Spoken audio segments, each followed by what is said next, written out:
that provides for mechanics liens. It's a very powerful lien. It's very, very hard to get rid of.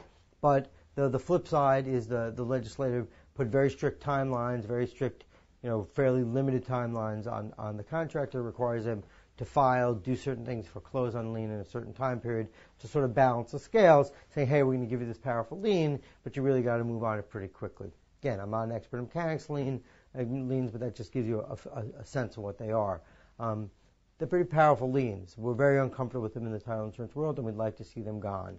So really the only way to resolve a mechanics lien, under rare circumstances, we could escrow for mechanics lien. But when I say we, I mean as an industry. I'm not just talking about the company I'm with. But as an industry, sometimes we could escrow for mechanics lien. We prefer not to. We really prefer to see the mechanics lien discharged. We're much, much more comfortable if the mechanics lien is discharged. Obviously, the easiest way to discharge a mechanics lien is to pay it. Pay the guy. I know you're fighting with him. Pay him. It's over and done with. End of story. We'll remove it from the Schedule B of the title report, and we're good to go. The other way to do it, if you know anything about mechanics lien, is statutorily you can bond a mechanics lien. So there's a procedure where you go and get a bond. You go and get a bond. You post a bond with the court. Once you do that, we can remove the lien. We can remove it from the title report. Why?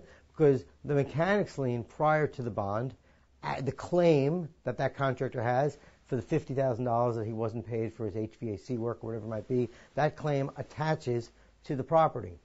Once the mechanics lien has been properly bonded, done pursuant to the statute, that bond, the claim actually attaches to the bond, the dollars, the money that the bonding company says they will stand behind. It's no longer a lien on the property. It's removed from the property. It's now attached to the bond. Since it's removed from the property, it's no longer of a concern to us. It's purely between the bonding company and the lienor.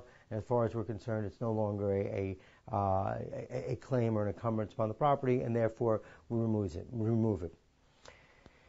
Lis pendens, however, is a lot more difficult. What's a lis pendens? It's really more properly called a notice of pendency. A lis pendens is a notice of pendency, that's filed whenever there's a claim related to title, whenever there's litigation or dispute related to title.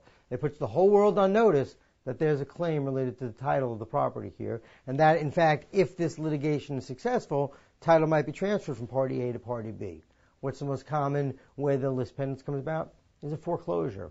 And every single foreclosure action, when the bank files a summons and complaint and starts an action for foreclosure, they also file a notice of pendency, letting the whole world know that if they're successful in this action, if they're successful in this foreclosure action, title will be transferred from the current homeowner to the bank.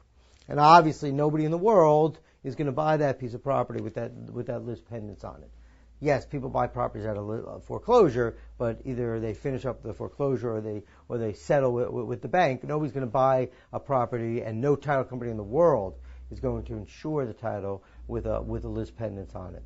A lis pendens has to be removed. There's really no way to get around it. There's no way to paper that over, to escrow for it. A lis pendens is a killer when it comes to a title search, and it has to be resolved prior to title company being able to issue title insurance.